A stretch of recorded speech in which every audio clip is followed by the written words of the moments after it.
नमस्ते। रोजाना की तरह आज भी मैं एक इम्पोर्टेंट हेल्थ को लेकर के वीडियो लेकर के आया हूँ, जिसका नाम है कंजेस्टिव हार्ट डिजीज़। हमने कुछ डिजीज़ के बारे में पहले बताया था। पहले मेरा जो फार्मेसी का वीडियो था, जो बीएससी नर्सिंग का वीडियो था, उस नर्सिंग के वीडियो में मैंने आपको हाइपरटेंशन की स्लाइड के बारे में बताया। हाइपरटेंशन क्या होते हैं उसके बारे में हमने डिटेल वीडियो बताया, जिसमें मैंने स्टार्टिंग में बताया था कि हमारी बॉडी में कार्डियोवैस्कुलर सिस्टम के अंदर हार्ट, ब्लड और ब्लड वेसल्स तीन चीज़ें होती है, जिसके अंदर मैंने आपको हाइपरटेंशन को लेकर के डिटेल वीडियो बताया था। हाइपरटेंशन का मतलब होता है हाई ब्लड प्रेशर। उससे पहले हमने ब्लड प्रेशर क्या होता है ये पढ़ा, फिर हाई ब्लड प्रेशर क्या होता है इसके बारे में पढ़ा था। बताया था कि नॉर्मल वैल्यू सिस्टोलिक और डायस्टोलिक जो है वो कितनी होती है 120 और 80। लेकिन जैसे जैसे हाइपरटेंशन होता है तो इसकी वैल्यू जो है धीरे धीरे अलग अलग बढ़ती जाती है और स्टेज आते रहते हैं। हाइपरटेंशन मैंने बताया था कि दो तरह के होते हैं, प्राइमरी और सेकेंडरी। प्राइमरी हाइपरटेंशन का मतलब होता है कि बॉडी के अंदर most common types of hypertension है जो बिना किसी कारण के होता है, यानी इसमें कोई पर्टिकुलर कारण नहीं है, किसी भी वजह से हो सकता है समय के साथ आपकी आर्टरी जो है वो स्टिफ हो जाए या आपके हार्ट की मसल्स में कोई दिक्कत आ जाए, कोई कॉन्जेनिटल प्रॉब्लम आ जाए। सेकेंडरी हाइपरटेंशन जो है वो होता है जिसके अंदर आपकी कोई बीमारी हो जाए आपके हार्ट में, ब्रेन में, मोस्टली किडनी में, तो उसकी वजह से, लीवर में वगैरह, तो उसकी वजह से due to any disorder in any organs indirectly जो है वो हाइपरटेंशन होता है। इसके बारे में बताया। फिर मैंने हाइपरटेंशन के कारण और रिस्क फैक्टर बताए थे कि ऐसे बहुत से कारण हैं जिसकी वजह से आइदर प्राइमरी और सेकेंडरी हाइपरटेंशन बॉडी में होता है। हाइपरटेंशन कैसे डेवलप होता है तो उसका बताया था कि आपके हार्ट के अंदर कार्डियक आउटपुट जो है उसमें एक प्रॉब्लम आती है, या आपकी आर्टरी के अंदर जो है पेरिफेरल रेजिस्टेंस बढ़ जाता है। हाइपरटेंशन तब डेवलप होता है जब आपके ब्लड में कोई दिक्कत होती है या आपकी आर्टरी या हार्मोनल सिस्टम में डेवलप होती है। फिर मैंने आपको सिम्टम्स बताए थे हाइपरटेंशन के, फिर कॉम्प्लिकेशंस बताए थे कि कौन कौन से ऑर्गन में हाइपरटेंशन की वजह से दिक्कतें आ सकती है। उसके बाद में फिर मैंने आपको डायग्नोसिस बताया कि हाइपरटेंशन का इलाज कैसे किया जाए, ठीक है, उसको कैसे देखा जाए, किस तरह से डिटेक्ट किया जाए कि बॉडी में कितना ब्लड प्रेशर है, लाइफस्टाइल की वजह से हाइपरटेंशन कैसे होता है, कुछ दवाइयों की वजह से भी हाइपरटेंशन होता है, या कुछ दवाइयाँ ऐसी भी है जो हाइपरटेंशन को कंट्रोल करती है। इन सब के बारे में हमने पढ़ा। हमारा आज का लेक्चर है congestive heart disease. Congestive heart disease क्या होती है इसको शुरू से शुरू करते हैं। देखिए, हमारी बॉडी में एक इम्पोर्टेंट ऑर्गन है जो ये बताया हुआ है, इसका नाम है हार्ट। इसको हम क्या कहते हैं, इसका नाम है हार्ट। अब इस हार्ट का सबसे इम्पोर्टेंट काम है ब्लड पंप करना। ये हार्ट जो है वो क्या करेगा, ब्लड को पंप करता है, मतलब आपके पूरे शरीर के अंदर ब्लड को ले जाने का काम जो है वो किसका है, इस हार्ट का। अब क्या होता है कि इस हार्ट के अंदर ये जो मसल्स दिख रही है ऊपर, इस मसल्स में कोई दिक्कत आ जाए, कोई प्रॉब्लम आ जाए, तो फिर क्या होगा कि हार्ट में जो पंपिंग है वो पंपिंग ढंग से नहीं हो पाएगी। अब पंपिंग ढंग से नहीं होगी तो होगा क्या, उसके अंदर का ब्लड जो कि बाहर जा रहा है वो बाहर नहीं जा पाएगा। जैसे मैं आपको एक और डायग्राम से बताता हूँ। एक डायग्राम है हमारे पास ये वाला, ठीक है, तो ये हार्ट की मसल्स हैं जिसका नाम है वेंट्रिकुलर मसल्स। वेंट्रिकुलर मसल्स, क्योंकि मसल्स वेंट्रिकल्स के आसपास है, एक्चुअल में एक प्रकार की कार्डियक मसल्स है। अब होता क्या है कि अगर इस मसल्स में कोई भी प्रॉब्लम आ जाएगी तो फिर ये जो ब्लड है जो एट्रिया से आपकी बॉडी के अंदर वेंट्रिकल में आ रहा है, एक ब्लड जो आपकी बॉडी में एट्रिया से वेंट्रिकल में आ रहा है, इधर से इसमें जो इसमें आ रहा है, ये ब्लड जो है उसको वापस जब हार्ट के अंदर वेंट्रिकल में पंप होगा, जब हार्ट के जो वेंट्रिकल से ये वेंट्रिकल जब इसके अंदर कॉन्ट्रैक्शन होगा तो एट्रिया से जो वेंट्रिकल में ब्लड आया, ये ब्लड वेंट्रिकल से किस में जाएगा, सिस्टमिक एओर्टा से, और सिस्टमिक एओर्टा से बॉडी में जाएगा।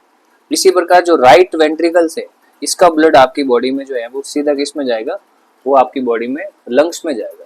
अब होगा क्या, अगर इन वेंट्रिकल्स में प्रॉब्लम आ गई तो वेंट्रिकल में प्रॉब्लम आ गई तो होगा क्या कि एट्रिया का जो ब्लड वेंट्रिकल्स में आया है वो वेंट्रिकल में या तो मान लो जैसे रिलैक्स हो गए वेंट्रिकल, या वेंट्रिकल स्टिफ हो गई, काम नहीं कर रही, या बहुत ज्यादा कॉन्ट्रेक्शन कर लिया, तो इन सभी केस में होगा क्या कि ऐसा कंडीशन आ जाएगी कि आपका ब्लड जो वेंट्रिकल में आया है वो वेंट्रिकल के डिसफंक्शन की वजह से ब्लड वेंट्रिकल से फिर से बैक किस में चला जाएगा, एट्रिया में।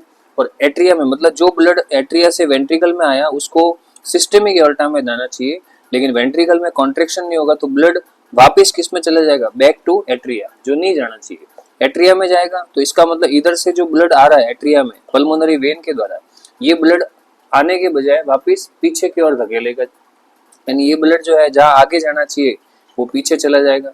पीछे जाएगा तो ये एक्चुअल में ब्लड आ कहाँ से रहा है, लंग्स से आ रहा है, तो जो लंग्स से ब्लड आ रहा है उस लंग्स की ओर ही ब्लड जाएगा, तो जिसकी वजह से क्या होगा कि एक तरफ जो फेफड़े है वो ब्लड हार्ट की ओर भेज रहे हैं पल्मोनरी वेन के द्वारा, लेकिन यहाँ हार्ट का जो ब्लड है वो बैक टू लंग्स आ रहा है, ठीक है, जिसकी वजह से लंग्स के अंदर वो ब्लड जो है वो प्रेशर की वजह से प्लाज्मा उसका लीकेज होता है और कैविटी के अंदर भर जाता है, प्लूरल कैविटी है उसके अंदर पूरी तरह से जो है वो फ्लूइड भर जाता है। फ्लूइड पूरी तरह से भर जाएगा तो लंग्स जो है उसमें ब्रीदिंग प्रॉब्लम, मतलब उसमें एक्सपेंशन और रिलैक्सेशन जो भी है उसमें कॉन्ट्रेक्शन रिलैक्सेशन है वो ढंग से नहीं हो पाएगा, इंसान को फ्लूइड एक्यूमुलेशन की वजह से काफी ज्यादा दर्द होगा और इसी प्रोसेस को हम कहते हैं कंजेशन। तो कंजेशन शब्द का मतलब ही होता है कि आपकी बॉडी में जो है, जो आपकी बॉडी में लंग्स है उसके आसपास फ्लूइड भर गया। अब आपको पता है कि आपके हार्ट में दो चैम्बर है, लेफ्ट चैम्बर और राइट चैम्बर। अगर लेफ्ट वेंट्रिकल में दिक्कत आ गई और लेफ्ट वेंट्रिकल का ब्लड लेफ्ट एट्रिया में वापस चला गया, बैक चला गया, तो फिर ये एट्रिया से होता है वो वापस वही जाएगा जहाँ से ब्लड आया, यानी लंग्स में जाएगा, तो लंग्स में दिक्कत आएगी। और आपके हार्ट का जो राइट वेंट्रिकल से, यानी ये वाला जो वेंट्रिकल है इसमें कोई दिक्कत आ गई तो इसमें ब्लड कहाँ से आ रहा है, राइट एट्रिया से आ रहा है। राइट एट्रिया में ब्लड कहाँ से आ रहा है, बॉडी से आ रहा है, तो बॉडी में ब्लड वापस जाएगा तो पेरिफेरल एडीमा हो जाएगा, मतलब बॉडी के जो पेरिफेरल भाग है और उसमें मतलब बॉडी के लगभग मोस्ट ऑफ जो वेन भाग है, वेन तो बॉडी से बाहर ही होती है, मतलब बॉडी के अंदर स्किन के और चिपकी हुई रहती है पेरीफेरी रीजन में, तो यहाँ पर सूजन आ जाएगी, इसको कहते हैं पेरिफेरल एडिमा, ठीक है। कार्डियोवैस्कुलर सिस्टम के अंदर ये जो मैं बीमारी बताने जा रहा हूँ जिसका नाम है कंजेस्टिव हार्ट फेलियर, ये डिजीज, इसकी स्लाइड काफी ज्यादा है मेरे पास, कम से कम 30 से 35 स्लाइड होगी और उस स्लाइड के अंदर ये बीमारी जो है वो कवर होगी। हम इसको अलग अलग स्टेप में पढ़ेंगे क्योंकि इस डिजीज के बारे में मैंने इतनी स्लाइडें बताई है कि एक स्लाइड के अंदर मैं इस डिजीज को पूरी तरह से कवर नहीं कर पाऊंगा। सिर्फ 7 मिनट के अंदर मैंने इसका इंट्रोडक्शन पूरा किया है। इसका मतलब ये है कि इसके अंदर, इस बीमारी के अंदर कम से कम 20-25 स्लाइड होगी जिसको हम अलग अलग पार्ट्स में पढ़ेंगे। आज की जो स्लाइड है उसमें कंजेस्टिव हार्ट फेलियर क्या होता है और उसके क्या कारण है इनके बारे में डिस्कस करेंगे। इसके बाद में और भी स्लाइड है जिसके अंदर मैं आपको बहुत से ऐसे छोटे मोटे रीजन बताऊंगा जिसकी वजह से पता चलेगा कि कंजेस्टिव हार्ट फेलियर क्या होता है। तो देखिए, कंजेस्टिव हार्ट फेलियर के बारे में हमने थोड़ा बहुत इंट्रोडक्शन ले लिया, अब ये क्या कह रहा है उसके बारे में पढ़ते हैं। It is a clinical syndrome in which heart can not pump enough blood to meet the body need. मैंने अभी बताया था हार्ट के अंदर सबसे बड़ी जो चीज होती है वो है पंपिंग, यानी हार्ट जो है उसके अंदर एक ऐसे नोड होता है, एक मस्कुलर नोड होता है, वो हार्ट के अंदर इलेक्ट्रिसिटी देता है। आपको खुद को पता है कि इंसान का जो हार्ट है वो मायोजेनिक होता है, यानी मसल्स के अंडर कंट्रोल में काम करता है। मसल्स के अंडर कंट्रोल का मतलब न्यूरॉन हार्ट में आ तो रही है बट न्यूरॉन सिर्फ हार्ट के रिदम को कंट्रोल करती है, बीट को कंट्रोल करती है, बट हार्ट की बीटिंग की शुरुआत हार्ट खुद कर रहा है। इंसेक्ट की अगर बात करें जैसे चींटी वगैरह है, इनके हार्ट न्यूरोजेनिक होता है, यानी इनके अगर न्यूरॉन को कट कर दिया जाए तो इनका हार्ट इंस्टेंटली बंद हो जाएगा because of it under controlled by neuron. But आपका जो हार्ट है इंसान का, यानी मैमल्स का जो हार्ट है वो न्यूरोजेनिक नहीं होकर के मायोजेनिक है। इट मीन्स न्यूरॉन तो कनेक्टेड है बट न्यूरॉन सिर्फ आपके बीट को कंट्रोल कर रही है। और ये इसको ऐसे समझ सकते हो कि इंसेक्ट का जो हार्ट है वो इलेक्ट्रिसिटी के थ्रू चल रहा है, यानी लाइट गई, इलेक्ट्रिसिटी जो है जैसे कट हो गई तो ट्यूबलाइट बंद हो जाती है घर में जो है, इस तरह से उनके जो है हार्ट बंद हो जाएगा। हमारा हार्ट है वो इन्वर्टर सिस्टम की तरह है कि हमारे घर में लाइट चली भी जाती है तो इन्वर्टर थोड़ी देर के लिए जो है वो लाइट को कंट्रोल कर सकता है, रेगुलेट कर सकता है 4-5 घंटों के लिए, यानी वो दिक्कत आने वाली नहीं है। तो उसमें यही है कि इंसेक्ट का हार्ट न्यूरोजेनिक होता है, न्यूरॉन्स से कनेक्टेड होता है, नर्वस सिस्टम को कट करते ही वो जो है उसका कनेक्शन बंद हो जाता है, हार्ट बीटिंग बंद हो जाती है। लेकिन ह्यूमन में ऐसा नहीं होता। तो हमारे हार्ट का सबसे बड़ा काम पंपिंग ही है। एक बार में वो 70 ml ब्लड लेके जाता है, 6 फीट तक ब्लड उछालता भी है हमारा हार्ट, ठीक है। अगर हार्ट में बीटिंग में प्रॉब्लम आ गई, ऐसे नोड या एवी नोड ढंग से काम नहीं करेगा and if heart is unable to beat, तो इसका मतलब क्या होगा, या तो बीटिंग में प्रॉब्लम आ गई मतलब बीटिंग बहुत ज्यादा हो गई, या हार्ट में बीट कम हो गई। तो इन एनी रीजन्स क्या होगा कि हार्ट में अगर पंप ढंग से नहीं होगा, तो अपने घर में भी पानी की मोटर होती है, अगर वो पानी की मोटर पंप ढंग से नहीं करेगी पानी को तो वो पानी जो है वो टंकी तक पहुंचेगा नहीं। तो सेम प्रोसीजर्स होता है हमारी बॉडी में। अब या तो क्या होगा, हार्ट पंप नहीं कर पाएगा जिससे हमारी बॉडी को जो है जितना ऑक्सीजन, जितना ब्लड चाहिए वो मिलेगा नहीं, जितना ऑक्सीजन चाहिए मिलेगी नहीं, या फिर कोई एबनॉर्मेलिटीज आ गई हाई फीलिंग प्रेशर की वजह से, तो इन किसी भी वजह से जो बीमारी होती है उसको कहते हैं congestive heart failure. As a result blood और फ्लूइड कैन बैकअप, यानी ब्लड या फ्लूइड जो भी है वो वापस क्या आ जाता है, बैक आ जाता है, ठीक है, स्पेशली इनटू द लंग्स। अब ये लंग्स में ही जाएगा क्योंकि लंग्स से ही जो है ऑक्सीजन वाला ब्लड आपके लेफ्ट एट्रिया में और लेफ्ट वेंट्रिकल में आ रहा है। अब अगर बीटिंग हार्ट में बीट नहीं होगी तो वो ब्लड जो है आगे जाने के बजाय वापस बैक चला जाएगा या सिस्टेमिक वेन में चला जाएगा। अगर राइट वेंट्रिकल में प्रॉब्लम है तो आपका ब्लड जो कि बॉडी से आया वापस बॉडी में चला जाएगा, सिस्टेमिक वेन प्रॉब्लम हो जाएगी, इसी को कहते हैं कंजेशन। तो heart failure does not mean that heart has completely stop. फिर बता रहा हूँ, एक बीमारी होती है हार्ट फेलियर और एक बीमारी होती है हार्ट अटैक। हार्ट अटैक में क्या होता है, आपकी मसल जाम हो जाती है जिसकी वजह से आपकी बॉडी में जो है, मतलब ये कह सकते हैं कि आपके हार्ट की मसल्स को ब्लड नहीं मिल रहा है due to any reason, atherosclerosis, arteriosclerosis, coronary arteriosclerosis, so many disease. तो उसकी वजह से अब हार्ट की मसल्स काम करने ही बंद कर दिया, इसको कहते हैं हार्ट अटैक।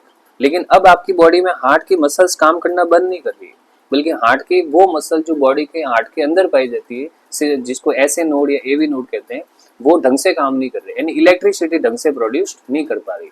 तो हार्ट के अंदर इलेक्ट्रिसिटी ढंग से प्रोड्यूस नहीं होगी, ठीक है। अब इलेक्ट्रिसिटी हार्ट में कैसे जनरेट होती है, किस टाइप से जो है हार्ट में पहुंचती है, उसके लिए एक छोटा सा डायग्राम बनाते हैं। देखिए, ये हमारे पास एक हार्ट का डायग्राम है, ठीक है। ये जैसे हमारे पास एक डायग्राम है हार्ट का, उसके अंदर इलेक्ट्रिसिटी के बारे में बताते हैं। तो फॉर एग्जाम्पल ये अपने पास हार्ट है। अब इसमें इलेक्ट्रिसिटी कैसे जनरेट होती है, हार्ट के अंदर ये आपको जो स्ट्रक्चर, ये जो एरिया दिख रहा है, इसको कहते हैं राइट वेंट्रिकल, राइट एट्रिया, ठीक है। इस राइट एट्रिया में यहाँ पर एक नोड होता है जिसको हम कहते हैं SAN, इसका नाम है SAN, मतलब ऐसे नोड। अब ये ऐसे नोड क्या करता है, इलेक्ट्रिसिटी जनरेट करता है, जिससे कि हार्ट में जो ऊपर वाले दो चैम्बर है जिसको एट्रिया कहते हैं, जैसे ये तो है लेफ्ट एट्रिया, लेफ्ट एट्रिया, और नीचे वाले जो है, ये ऊपर वाला जो इधर वाला जो एट्रिया है उसको कहता है राइट एट्रिया, राइट एट्रिया। ये दोनों एट्रिया जो है वो हार्ट के अंदर पंप करते हैं, किसकी वजह से पंप करते हैं, SA नोड की वजह से, SA नोड की वजह से पंप करते हैं। अब यहाँ से क्या होता है, इलेक्ट्रिसिटी आगे बढ़ती है, और आगे बढ़ने के बाद में फिर हार्ट के अंदर ये इलेक्ट्रिसिटी जो है एक नए नोड के पास पहुंचती है। इस नोड को कहते हैं AVN, यानी एट्रियो वेंट्रिकुलर नोड। पहले कौन सा था, साइनो एट्रियल नोड, अब है AVN, एट्रियो वेंट्रिकुलर नोड। अब ये जो AV नोड है ये क्या करता है, ये AV बंडल बनाता है। AV बंडल आपके वेंट्रिकुलर सेप्टम से होते हुए आगे बढ़ता है, ये वेंट्रिकुलर सेप्टम है, और इस वेंट्रिकुलर सेप्टम से ये AV बंडल जो है आगे बढ़ते हैं। देखिए, ये यहाँ से आगे बढ़े इस टाइप से, और ये यहाँ से डिफ्रेंशिएट हो जाते हैं, ठीक है। तो अब ये जो दिख रहे हैं इनको कहते हैं AV बंडल, AV बंडल। और उसके बाद में अब ये जो आगे बढ़े, तो ये आगे बढ़ने के बाद ऐसे छोटे छोटे तार बनाते हैं इस टाइप से, ये छोटे छोटे तार बनाते हैं। इन तार को कहते हैं पुरकिंजे फाइबर, पुरकिंजे फाइबर, ठीक है। एक पुरकिंजे सेल भी होती है जो ब्रेन में पाई जाती है, एक पुरकिंजे फाइबर है। अब जो ऊपर वाले येलो कलर की जो स्ट्रक्चर दिख रही है, ये ऐसे नोड के द्वारा बनी हुई इलेक्ट्रिसिटी जो है पाथवे है, जो किसको कॉन्ट्रैक्ट करता है, एट्रिया को। और नीचे जो आपको पर्पल कलर की जो स्ट्रक्चर दिख रही है ये वाली, ये पूरी हार्ट के अंदर किसको कंट्रोल कर रही है, वेंट्रिकल्स को, ठीक है। तो इसका मतलब वेंट्रिकल में कॉन्ट्रैक्शन जो है वो किसकी वजह से होता है, एक तो परकिंजे फाइबर के द्वारा, एक AV बंडल के द्वारा, और इसको कंट्रोल कौन कर रहा है, AVN, ठीक है। अब किसी भी वजह से या तो SAN में यानी साइनो एट्रियल नोड में, या AVN यानी एट्रियो वेंट्रिकुलर नोड में कोई भी दिक्कत आ गई, तो इसका मतलब हार्ट ढंग से पंप नहीं कर पाएगा ब्लड को। और heart, when heart will unable to pump the blood, it mean body will not get adequate amount of blood from the heart, ठीक है। बॉडी जो है वो हार्ट से एडिक्वेट अमाउंट में ब्लड जो है वो रिसीव नहीं कर पाएगी। और इस वजह से हार्ट के अंदर हम कह सकते हैं कि जब हार्ट जो है वो अनेबल हो जाता है इस चीज के लिए कि वो पर्याप्त मात्रा में किसी ऑर्गन को ब्लड नहीं दे पा रहा है, तो इसी बीमारी को किस नाम से जानते हैं, हार्ट फेलियर के नाम से जानते हैं, ठीक है। तो ये जो बीमारी है, इस बीमारी को हम किस नाम से जानते हैं, ये जो डिजीज है इसको हम कहते हैं हार्ट फेलियर। ये हार्ट फेलियर नाम की डिजीज होती है। अब सुनो, हार्ट फेलियर को लेकर के आगे और लिखा हुआ है, जैसे कि क्या लिखा है कि हार्ट फेलियर एक क्रोनिक प्रोग्रेसिव कंडीशन है, मतलब लंबे समय तक चलने वाली डिजीज है ठीक है, जिसमें heart is unable to pump blood effectively to meet the body need, मतलब जितना बॉडी को जरूरत है, बॉडी के ऑर्गन को जरूरत है, उतना ब्लड जो है वो हार्ट के द्वारा नहीं मिल रहा है, leading to congestion of lungs and other tissue, जिसकी वजह से लंग्स में या अलग अलग टिश्यूज के अंदर क्या हो जाता है, कंजेशन हो जाता है। अब हार्ट के अंदर देखो, आपको एक डायग्राम दिख रहा है जो कंपैरिजन कर रहा है हार्ट के अंदर, दोनों ही तरह के जो डायग्राम्स है उसमें कंपैरिजन बताया जा रहा है। पहला जो हार्ट है वो नॉर्मल हार्ट है, जिसमें देखो वेंट्रिकल्स, एट्रिया सब नॉर्मल है, जिसके अंदर लिखा हुआ है कि स्ट्रॉन्ग एफिशिएंट पंपिंग हो रहा है, ठीक है, proper circulation, oxygen rich blood, इसके अलावा जो है heart chamber are normal size and functional well, ये सारी चीजें। अब दूसरे डायग्राम में देखो, वेंट्रिकल जो है वो जरूरत से ज्यादा फैल गए। अब आप बताओ, जब वेंट्रिकल जरूरत से ज्यादा फैल जाएंगे, इसका मतलब ये हुआ कि जब एट्रिया का ब्लड, इस एट्रिया के अंदर से ब्लड जब वेंट्रिकल्स में आएगा और इस एट्रिया का ब्लड जब वेंट्रिकल्स में आएगा, तो वेंट्रिकल जब इतने फैले हुए, ब्रेडिकार्डिया हो गया, ठीक है, मतलब इसमें ये समझो कि वेंट्रिकल इतने फैले हुए, ठीक है, तो इतने वेंट्रिकल फैलने की वजह से होगा क्या, इतने वेंट्रिकल फैलने की वजह से हम ये कह सकते हैं कि वेंट्रिकल सिकुड़ेंगे नहीं, या सिकुड़ भी जाएंगे तो उतने नहीं कॉन्ट्रैक्ट कर पाएंगे जितने कॉन्ट्रैक्ट करना चाहिए। मतलब पहले ये साइज थी और ये सिकुड़ना था, अब ये साइज है, अब सिकुड़ेंगे भी तो भी इतना प्रेशर नहीं लग पाएगा, सिस्टोलिक प्रेशर में प्रॉब्लम आएगी। तो ये जो डायग्राम दिख रहा है, इस डायग्राम में ventricle will not able to contract in amount, sorry, in appropriate conditions, और उसकी वजह से होगा क्या, उसकी वजह से ब्लड जो है वो वेंट्रिकल का प्रेशर के साथ सिस्टमिक एओर्टा में जाएगा ही नहीं। सिस्टमिक एओर्टा में ब्लड जाने के बजाय किस में चला जाएगा, मतलब ब्लड को, फिर कह रहा हूँ कि ब्लड को सिस्टमिक एओर्टा में जाना है, ये नहीं जा पाएगा। ये ब्लड सिस्टमिक एओर्टा में जाने के बजाय ये ब्लड जो है फिर से किस में चला जाता है, एट्रिया में चले जाता है, और इधर का ब्लड जो है वो भी एट्रिया में चले जाता है, मतलब बैक फोर्स लगता है। तो जिसकी वजह से क्या होता है कि आगे से जो ब्लड आ रहा है वो भी वापस कहाँ जाएगा, बैक चला जाएगा। And that is the reason कि पीछे जिस ऑर्गन से ब्लड आया है उस ऑर्गन में ब्लड वापस जा रहा है। मतलब ये समझो कि आपके घर की पाइपलाइन है और वो टंकी में पानी भेज रही है। अब किसी वजह से मोटर में ही इतनी ताकत नहीं है कि टंकी में पानी भेजे, तो टंकी के अंदर का पानी जो है वो, या उसके बीच में जो ट्यूब है उसका पानी वापस मोटर के थ्रू वापस किस में जा रहा है, जहां से पानी को पिकअप किया जा रहा है उसमें ही चला जा रहा है। इसका मतलब वहां से पानी जो है वापस उसकी तरफ आ रहा है, तो उसके आसपास जो है वाटर इकट्ठा हो जाएगा। तो सेम कंडीशन है, लंग्स से ब्लड होता हुआ, पल्मोनरी वेन से होता हुआ हार्ट में आ रहा है, ठीक है। इसको मैं एक और इंपॉर्टेंट डायग्राम से बताता हूँ। देखिए, एक डायग्राम से बताते हैं। जैसे ये अपना हार्ट है, फॉर एग्जाम्पल ये हार्ट के 2 चैम्बर है, ठीक है, ये हार्ट के 2 चैम्बर है इस टाइप से। अब होता क्या है, जैसे ये लंग्स है हमारे पास, अब इस लंग्स से यहाँ से एक वेन निकलती है जिसको कहते हैं पल्मोनरी वेन, पल्मोनरी वेन। अब ये पल्मोनरी वेन क्या करती है, ब्लड को किस में लेके जाती है, इस लेफ्ट एट्रिया में लेके जाती है। लेफ्ट एट्रिया से ब्लड किस में जाएगा, लेफ्ट वेंट्रिकल में। अब लेफ्ट वेंट्रिकल में एक प्रेशर लगता है जिसको कहते हैं सिस्टोलिक प्रेशर, जिसको कहते हैं सिस्टोलिक प्रेशर। अब इस प्रेशर की वजह से ब्लड जो है वो एट्रिया में चला जाता है। फॉर एग्जाम्पल ये एट्रिया है इस टाइप से, और इस एट्रिया से पूरी बॉडी में ब्लड जा रहा है, ठीक है। ये सारा काम तभी होगा जब इस वेंट्रिकल में प्रेशर लगेगा। अगर इस वेंट्रिकल में प्रेशर नहीं लगता है तो इस प्रेशर के साथ जो ब्लड एट्रिया में जहाँ, जो एओर्टा में जाना चाहिए, सिस्टमिक एओर्टा में, वो सिस्टमिक एओर्टा में नहीं जा पाएगा। नहीं जा पाएगा तो इसका मतलब ये क्या होगा कि जो लेफ्ट वेंट्रिकल का ब्लड है वो एओर्टा में जाने के बजाय प्रेशर कम होने की वजह से ये वापिस एट्रिया में चला जाएगा। अब एट्रिया में जाएगा तो एट्रिया में आगे से ऑलरेडी ब्लड आ रहा है पल्मोनरी वेन के द्वारा। जब इस ब्लड को पता चला कि आगे वाला ब्लड भी मेरी तरफ आ रहा है, तो ये दोनों ब्लड जो है, मतलब ये पूरा का पूरा ब्लड जो है वापस किसकी तरफ जाएगा, लंग्स की तरफ जाएगा। तो अब लंग्स में तो ऑलरेडी ब्लड जो है, लंग्स से तो ऑलरेडी ब्लड हार्ट की तरफ आ रहा है, और इधर हार्ट के द्वारा जो ब्लड है वो वापस लंग्स की तरफ जा रहा है। तो ऐसी कंडीशन में प्रेशर की वजह से ये ब्लड जो है वो परमेबिलिटी की वजह से लीकेज हो जाएगा, और उसका जो पूरा प्लाज्मा है वो लंग्स के आसपास जमा हो जाएगा, और इसी प्रोसेस को कहते हैं कंजेशन। इसको क्या कहते हैं, कंजेशन। अब ये लंग्स में कंजेशन हुआ इसलिए इसको लंग्स कंजेशन कहते हैं। ये कंजेशन जो है वो अगर राइट वेंट्रिकल्स के अंदर होता, अब राइट वेंट्रिकल में अगर प्रॉब्लम होती तो राइट वेंट्रिकल में ब्लड कहाँ से आता है, बॉडी से आता है, तो इसका मतलब वापस बॉडी की तरफ ही ब्लड जाता है, तो ये इसको पेरिफेरल एडिमा कह सकते थे, यानी वहां पर दिक्कत आना स्टार्ट हो जाएगी, ठीक है।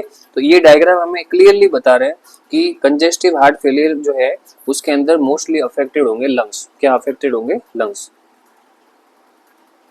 अब बात करते हैं आगे और कि देखो the left ventricles must generate enough pressure to deliver oxygenated blood tissue. ये एक नॉर्मल लाइन बताइए, हार्ट के अंदर एकदम नॉर्मल लाइन बताइए कि जो लेफ्ट वेंट्रिकल है वो एक इनफ प्रेशर जनरेट करता है जिससे ब्लड जो है वो ऑक्सीजन वाला ब्लड जो है वो टिश्यू में जाता है। हार्ट फेलियर के केस में क्या होगा, या तो एक या दोनों टाइप के जो प्रॉब्लम है वो शुरू हो जाएगी। हार्ट फेलियर आपकी बॉडी में दो कारणों से होती है।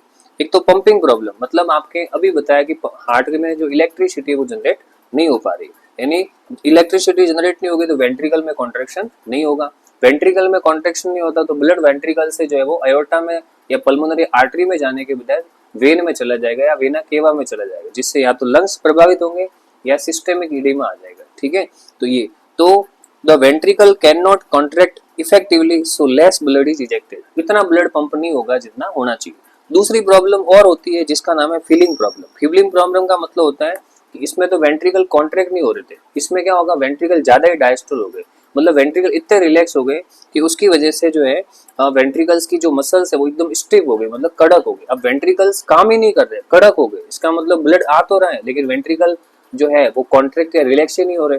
तो इसका मतलब ये हुआ कि डायस्टोलिक डिसफंक्शन हो जाएगा, मतलब वेंट्रिकल जो है स्टिफ हो गए जिसकी वजह से वो रिलैक्स नहीं हो रहे, सिकुड़ तो रहे लेकिन रिलैक्स नहीं हो पाएंगे। तो the ventricle become stiff and cannot relax or feel properly, so less blood is enter into ventricle despite some time having normal contraction।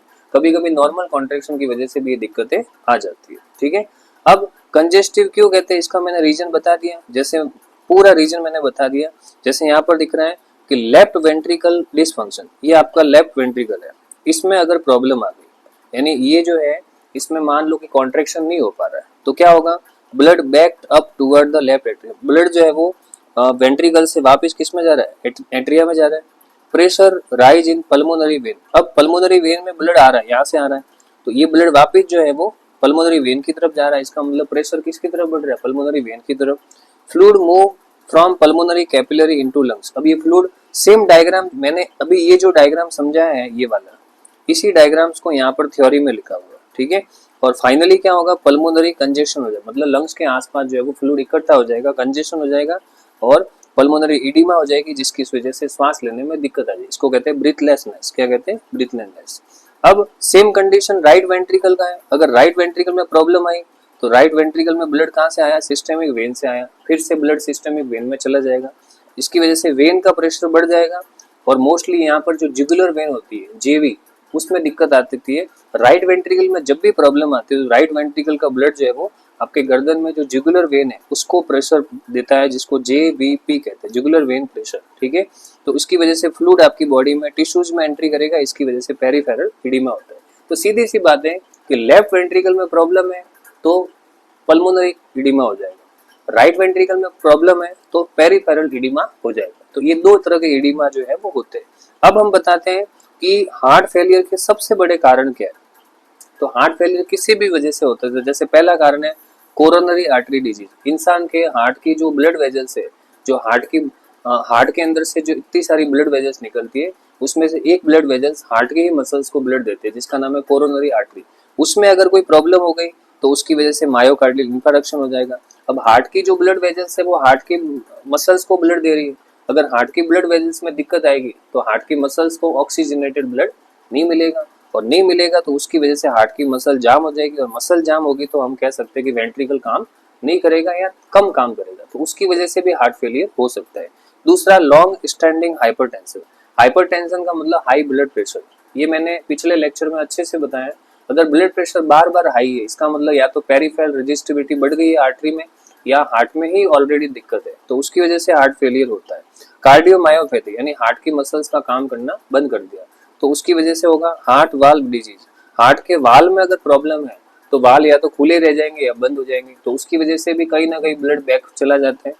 Arrhythmia मतलब हार्ट में रिदम में प्रॉब्लम आ गई। कंजेनिटल हार्ट डिजीज, जन्म से ही हार्ट के अंदर कोई ना कोई जो है एबनॉर्मेलिटीज आ गई, या तो वाल में खराबी हो गई या वेंट्रिकल्स की मसल्स में खराबी आ गई, तब भी हो सकता है। कुछ इन्फेक्शंस की वजह से कोई बैक्टीरियल या वायरल इन्फेक्शन हो गया, पेरिकार्डाइटिस हो जाएगा, उसकी वजह से भी प्रॉब्लम आ जाती है।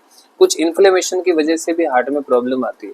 कुछ ड्रग्स की वजह से भी जो है हार्ट में, ड्रग्स जैसे कीमोथेरेपी वगैरह होती है तो उनमें ऐसे कई ड्रग्स देते हैं जिसकी वजह से हार्ट के अंदर ढंग से जो है वो बीटा ब्लॉकर्स नाम की जो दवाई आती है वो हार्ट की मसल्स में कहीं ना कहीं जो है प्रॉब्लम कॉज करती है। टॉक्सिन की वजह से भी हार्ट में प्रॉब्लम शुरू हो जाती है, ठीक है। अब हाइपरटेंशन कैसे हार्ट फेलियर करते हैं, तो ये मैंने पिछले लेक्चर में अच्छे से बता दिया था कि हाइपरटेंशन में क्या होता है कि आपकी जो आर्टरी होती है उसमें प्रेशर बन जाता है। जब आर्टरी में प्रेशर होगा, ज़्यादा होगा, तो लेफ्ट वेंट्रिकल जो है वो ब्लड को ज़्यादा जो है मतलब बहुत ज़्यादा, लेफ्ट वेंट्रिकल को बहुत ज़्यादा मेहनत करनी होगी ब्लड को पंप करने में, तो उसकी वजह से रजिस्टिविटी बढ़ जाएगी और हाइपरट्रॉफी हो जाएगी, मतलब मसल्स वगैरह जो है वो उसकी साइज बढ़ जाएगी। तो कहीं ना कहीं वेंट्रिकल थिक हो जाएगी, बार बार जब पंप करेगा तो वेंट्रिकल थिक हो जाएगी और उसके बाद में रिलैक्सेशन जो है वो ढंग से हो नहीं पाएगा, तो डायस्टोलिक हार्ट फेलियर हो जाएगा। तो इस तरह से जो है वेंट्रिकल एक समय के बाद जो है डायलेट हो जाते हैं और वीक हो जाते हैं। उसके बाद में अब मैं आपको ये जो है सबसे लास्ट में टेबल बता रहा हूँ कि लेफ्ट साइड और राइट साइड के हार्ट फेलियर में क्या डिफरेंस है। वैसे मैंने ये पूरी कहानी बता दी है, इतने बड़े लेक्चर में हमने यही बताया कि लेफ्ट साइड और राइट साइड के हार्ट फेलियर में क्या दिक्कत आएगी। ये समझो ये टेबल एक प्रकार की समरी है। देखो सबसे पहले हम बताते हैं लेफ्ट साइड की। लेफ्ट साइड का मतलब हमारी बॉडी का लेफ्ट साइड ये वाला है, मतलब अगर हम डायग्राम की बात करें तो ये जो हार्ट, ये जो एरिया है इसको हम, ये जो एरिया है इसको हम कहते हैं इसको कहते हैं लेफ्ट साइड वाला वेंट्रिकल, और इस एरिया को कहते हैं, तो मेडिकल बायोलॉजी में ये लेफ्ट वेंट्रिकल है और ये राइट वेंट्रिकल, क्योंकि हमारी जो हार्ट है मेरे हिसाब से मेरा लेफ्ट ये साइड हुआ, तो उस हिसाब से मेडिकल बायोलॉजी में इसको तो क्या कहते हैं लेफ्ट वेंट्रिकल और इसको कहते हैं राइट वेंट्रिकल, ठीक है। तो अब अपना जो लेफ्ट वाला भाग है, मतलब अपना जो लेफ्ट हैंड है उसकी तरफ जो वेंट्रिकल्स है उसको लेफ्ट हैंड वेंट्रिकल्स कहते हैं या लेफ्ट साइड वेंट्रिकल्स कहते हैं। तो वहां पर जब हार्ट फेलियर होगा तो क्या क्या दिक्कत आएगी, तो देखो पहला मेन बैकअप अभी बताया था, अगर लेफ्ट वेंट्रिकल में कोई भी दिक्कत है तो हार्ट जो है उसका ब्लड वापस कहाँ जा रहा है, लंग्स से ही आ रहा है, तो लंग्स में जाएगा, तो मेन बैकअप कहाँ जाएगा, लंग्स में। कंजेशन किस में होगा, पल्मोनरी में, मतलब आपके लंग्स में ही दिक्कत आएगी। ब्रीथलेसनेस 100% होगी क्योंकि लंग्स में ही प्रॉब्लम है। पल्मोनरी एडिमा होगा 100%। पेरिफेरल एडिमा इसमें हो सकता है क्योंकि आपके जो लंग्स में ब्लड जा रहा है तो बॉडी में ब्लड जो है वो बैकअप नहीं हो रहा है, मतलब बॉडी में ब्लड बैक नहीं जा रहा है, मोस्टली लंग्स की तरफ ब्लड बैक जा रहा है। तो पल्मोनरी एडिमा तो होगा लेकिन पेरिफेरल एडिमा जो है वो हो सकता है, पॉसिबिलिटी नहीं है। जेवीपी जिगुलर वेन प्रेशर ये मोस्टली इसमें नहीं लगेगा क्योंकि आपका ब्लड लंग्स में जा रहा है, न कि गर्दन या वेन में जा रहा है। लीवर में कोई प्रॉब्लम थोड़ी बहुत हो सकती है, ज्यादा नहीं। एसाइटिस भी ऐसा कुछ नहीं होगा। एसाइटिस का मतलब भी यही होता है कि बॉडी के अंदर लंबे समय तक कोई इन्फेक्शन वगैरह तो है, ठीक है। राइट साइड के अंदर अब ये जो आपका राइट वेंट्रिकल है इसमें अगर कोई दिक्कत आ गई तो राइट वेंट्रिकल में ब्लड कहाँ से आ रहा है, वेन से आ रहा है, तो वेन से रिलेटेड, वेन ब्लड कहाँ से लेके आती है, बॉडी से, तो आपकी बॉडी में पल्मोनरी ये जो पेरिफेरल एडिमा वो कॉमन है, ठीक है। तो मेन बैकअप जो है वो सिस्टेमिक वेन में है। मेजर कंजेशन किस में होगा, सिस्टेमिक, मतलब बॉडी में होगा। ब्रीथलेसनेस इसमें हो सकता है, ज्यादा नहीं, किसी और कारण से हो सकता है, डायरेक्टली नहीं। इसके अलावा पल्मोनरी एडिमा कॉमन है, पेरिफेरल एडिमा सबसे ज्यादा होगा, ठीक है। जेडब्ल्यू भी बढ़ जाएगा, लीवर में प्रॉब्लम आएगी और एसआईटी जो है वो हो सकता है। तो ये सारे के सारे कारण थे जो मैंने बताए, ठीक है। तो मेरा जो आज का लेक्चर था उनके अंदर मैंने आपको आज का जो लेक्चर था उसमें मैंने आपको कंजेस्टिव हार्ट फेलियर का डेफिनेशन बताई कि ये क्या होता है, नॉर्मल हार्ट और कंजेस्टिव हार्ट फेलियर में क्या दिक्कत आती है, ये डिफरेंस बताएं। डिफरेंस बताने के बाद में मैंने बताया कि हार्ट फेलियर किस वजह से हो सकता है, तो पंपिंग प्रॉब्लम या फीलिंग प्रॉब्लम की वजह से होता है। फिर कंजेस्टिव का मीनिंग बताया, फिर लेफ्ट और राइट वेंट्रिकल में हार्ट फेलियर से क्या दिक्कत आती है और हार्ट फेलियर के मेजर जो कॉज है वो कौन कौन से, और उसके बाद में बीपी की वजह से हार्ट फेलियर कैसे हो सकता है, और लास्ट में डिफरेंस। इतनी सारी चीजें आज मैंने बताई। आई होप कि आपको ये लेक्चर बहुत पसंद आएगा। ये हार्ट फेलियर वाला जो टॉपिक है ये समझो कि एक पार्ट 1 है। मैं कंजेस्टिव हार्ट फेलियर के टॉपिक को अलग अलग पार्ट्स में बताऊंगा। पहले ही बताया था कि 20 से 30 स्लाइड होगी कम से कम इस बीमारी की।